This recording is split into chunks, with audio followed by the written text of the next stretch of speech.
Hi everyone, number one Marmaduke fan here, and today I'm looking at two manga with a similar theme or vibe to them. Both of these, to an extent, are retellings of the story of the Beauty and the Beast, and I've praised From Far Away in several videos in the past, so I hope this isn't becoming too much of a shtick, but since there's such a strong parallel between the two, and I'm reading them both at the same time, it seemed like too good an opportunity to pass up.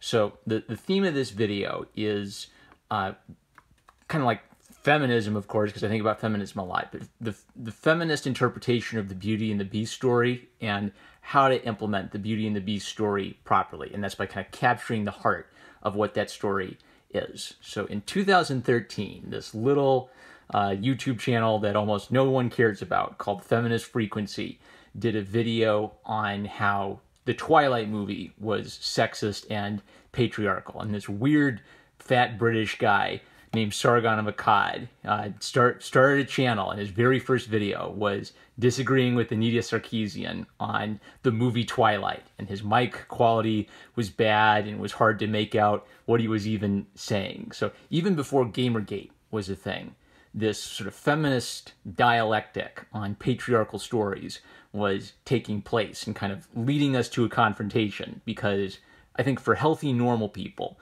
the Beauty and the Beast story is a very sweet story. It's a very powerful story. It's a very important story for you to kind of like learn the lesson from and take that into your life.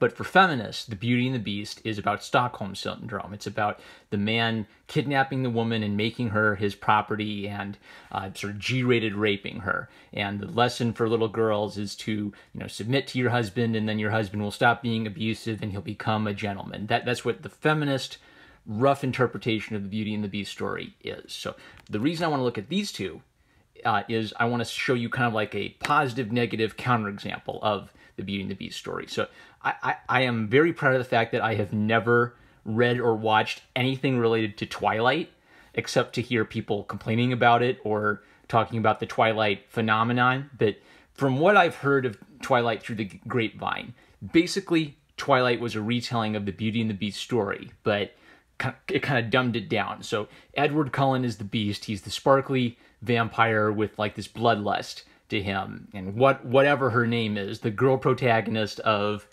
Twilight sort of awakens within Edward his inner gentleman and helps him overcome like the violent nature of a vampire. So feminists would look at something like that and they would see like the extreme popularity that would have. Like moms would go to watch Twilight with like Team Edward or Team Jacob t-shirts on, and hoot and holler at like these barely legal boys. And it was kind of a phenomenon of girls liking this literature, and this prompted a feminist discussion of patriarchal literature.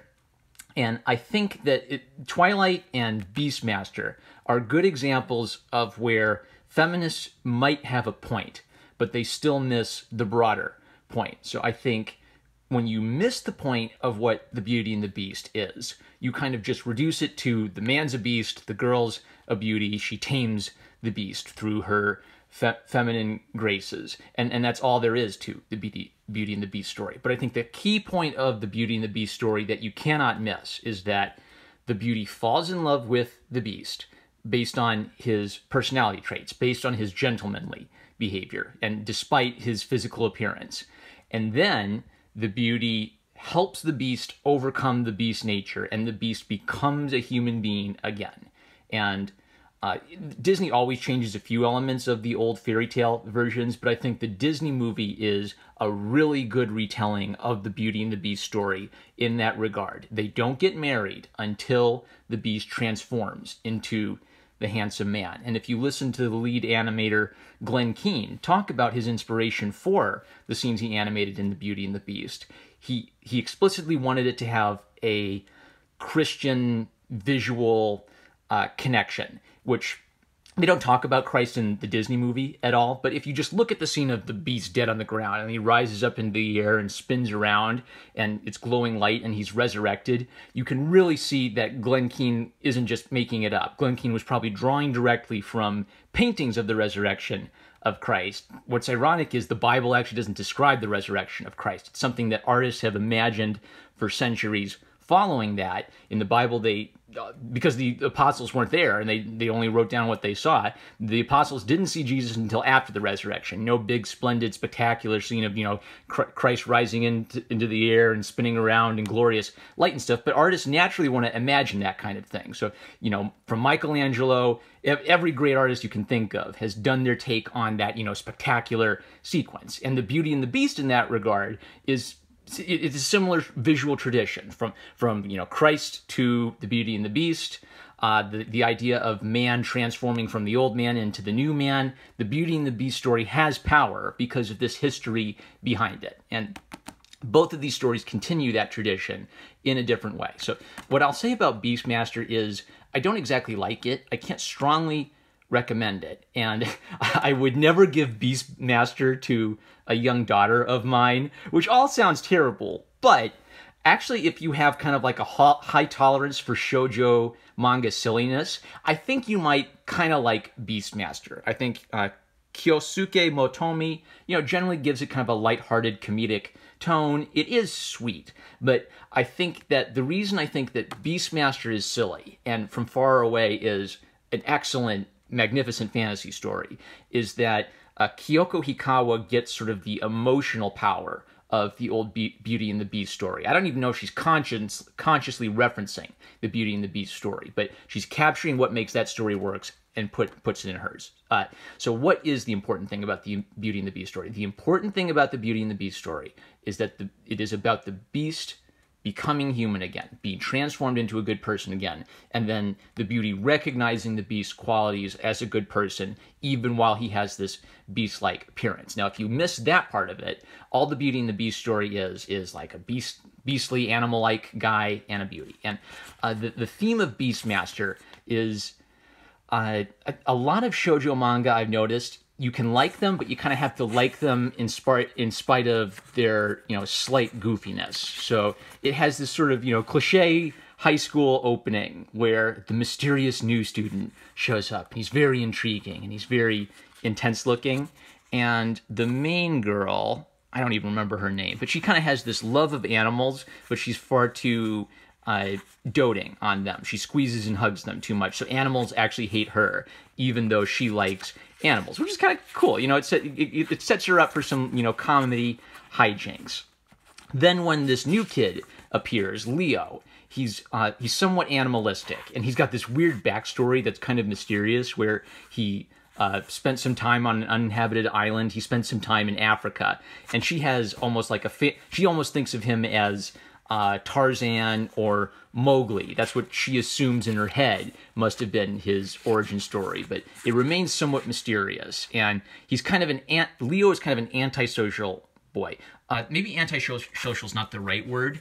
He looks antisocial. He looks freaky, but he actually has a very kind heart, and he just sort of has an unfortunate face. So it's not that he's antisocial in the sense of like a creeper, like murdering animals or something. It's more like he's just not well socialized and he doesn't get the conventions of Japan. So she kind of takes pity on him, kind of like shows him the ropes around Japan, and it's revealed that because of his upbringing, he has a very strong flight or fight response. So if someone threatens him physically, then he'll fight back, with absolute intensity, like a ferocious beast. And then there are several scenes where she kind of like, wraps her arms around him and snaps him out of it. So the setup of this manga is pretty much to create a status quo for comedy hijinks, where the Leo gets in trouble by, fighting the bad guys who show up. The girl wraps her arms around him to awaken him and remind him that he shouldn't hurt people.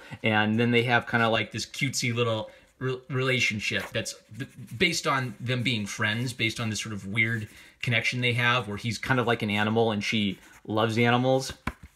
But it's never, it's not a romantic relationship at first. And I'd say it's fun, it's kind of cute, it's kind of comedic, it's sort of sweet that it does touch on these Beauty and the Beast themes of the boy having this, kind of rough nature that the girl, helps snap him out of. But I don't think it captures sort of the moral weight of what the Beauty and the Beast is, which is that at the end of the Beauty and the Beast story, the Beast is supposed to stop being a beast. And the beast is supposed to actually have these gentlemanly qualities that the beauty recognizes. So it has the dressing, the window dressing of a Beauty and the Beast story without like the depth of that. There's also this really cute little additional manga that the author makes fun of a little bit. So this was one of her first serialized pieces. She said it was one of the least popular. It was voted one of the least popular when it was published at the time. And she talks a little bit about how there are some common elements and how she likes ditzy characters. So I feel like Kyosuke Motomi is a little self-aware that her sense of humor is she gets comedy by having kind of silly, slightly immature characters populate her world. So I actually did enjoy seeing her kind of be able to be self-critical and recognize some of her own faults and kind of take that on the chin and keep going. I'd say if you can't take, goofy shoujo silliness, then you probably won't like this. But if you have a high tolerance for some, silly shoujo humor, Beastmaster ends up being a fun little comedic manga with a little romantic undertone.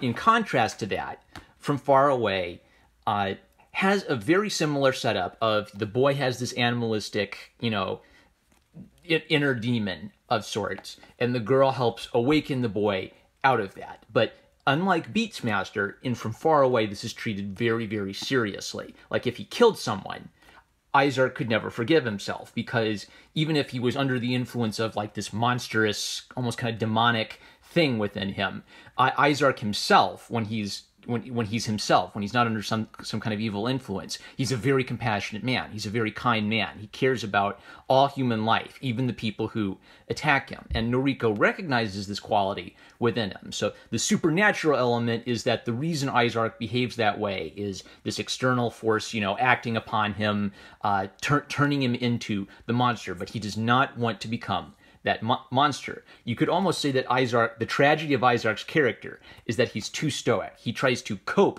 with, the evil monster in the fantasy world of From Far Away by being as stoic and self-controlled as possible. But sometimes his stoicism isn't enough. Sometimes he breaks down or he's pushed to the limit, and then the monster starts appearing. So when Noriko does the thing of, you're not that person, you're not that monster, I love you, Izark, when she does that stuff, it has more narrative weight because it's not treated as a joke of, oh, tee-hee, he turned into a monster and she stopped him. It's treated with seriousness that when Izark turns into a monster, that's so bad, and that means that it's used less often. It's used less often, and it's given more weight when that narrative element is used. It's used as a climax at like a moment of desperation. And then after it happens, they take it seriously. Like, how are we going to stop that from happening again? Because I don't want to turn into a monster regularly. They kind of get that being a monster is a bad thing, and we've got to stop that from happening.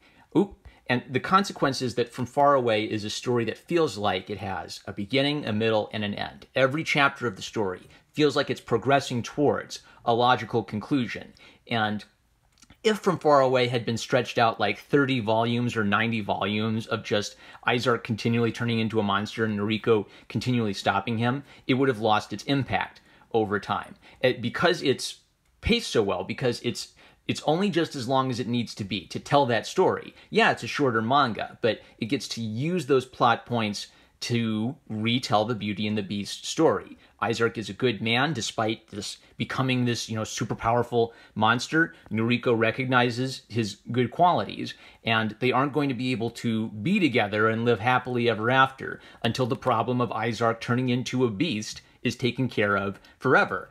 And oh, man. So when I said I probably wouldn't give a young girl Beastmaster because it's kind of a silly Billy, take on romance, I almost wouldn't want my daughter to look at these characters as models of what she should be having in a relationship, because this would be a very bad relationship to be in. The only way you can kind of appreciate this manga is as, a silly, fun thing, not to be taken too seriously. But in contrast to that, Noriko's relationship to Izark continually is marked by maturity on both their parts. Just they have their different respective strengths and weaknesses. Izark is very knowledgeable of the world. He's very able to like help Noriko navigate this world she doesn't understand. And Noriko has a lot of emotional sensitivity. And that's not just to say like, oh, girls are emotional. I mean that she is intelligent about people and how people interact with one another and what you need to do to show people you care about them. And that's an emotional intelligence that she keeps throughout her relationship to Izark. She thinks through her problems, she remembers things that she's learned about so she doesn't repeat the same mistakes, and she's continually making herself as useful a person as possible, despite her having no super-duper powers. And their relationship also carries that trend of its building. So if there's something wrong with the relationship, rather than tee-hee, it's so silly, she's so tsundere, he's so tsundere, their relationship is moving towards a point. So it's not like they're forever dating and nothing ever comes of that. Because of that, From Far Away is actually a good manga to give to a young person, to give them an idea of what a mature and stable relationship might look like with a good person who is a flawed person. They are both good people and flawed people in their own rights. And their relationship is about coming to understand each other's flaws, loving each other in spite of those flaws, not because of those flaws, and having kind of a realistic relationship goals for one another. When I read this one, I just kept tweeting out pictures of Noriko actually having good advice for a young girl who's dating a young boy and doesn't quite get how a young man's mind ticks. So, Twilight. The reason I brought up Twilight is Beastmaster has that sort of Twilight vibe of, hey girls, it's the handsome boy with the bad boy attitude and the animal magnetism, right? And that's kind of like the girl equivalent of the silly superhero story with a bunch of girls with big boobs. Like, girls can have their fantasy, that's fine. Boys can have their silly fantasy of, you know, being super strong man, and every girl with big boobs loves super strong man. But the mature story can actually bring some of those elements from both. So it like From Far Away brings in some of like the boy stuff of like, yeah, he beats up some bad guys, and it brings in some of the girl stuff of like, oh, she's so klutzy, oh, she wants to become a useful person, but and she feels so embarrassed all the time, you know, right? So it brings in some like boyishness and girlishness into it, but then tells a story with those things, which arises above just silly boy fantasy, silly girl fantasy. So read The Beauty and the Beast again, rewatch that movie, look for the Glen Keane scene of the beast rising again that I mentioned, and think really hard about what is the truth of a story like The Beauty and the Beast, so that you can not just integrate the, oh, well, there's a Beauty and the Beast, I guess, into your story, but you can kind of integrate the moral weight of the story into your retelling of that story. And I keep talking about From Far Away because it just keeps popping into my mind. I think I am going to do like a really in-depth analysis of it so I can show you all the great storytelling nuggets that Kyoko Hikawa leaves for us. I genuinely believe that this book could teach you, once and for all, okay, here's not just like a rote model, but here are good examples of things for me to think about to write actually strong female and male characters together. That's enough. So there's my drawing of Mario and Luigi. I think I'm going to do a Let's Play of Mario and Luigi Superstar Saga where I don't do anything with Mario. So that's what that drawing is. And there are my patrons on Patreon. And I love you guys. I love my patrons on Patreon. And I'll catch you later.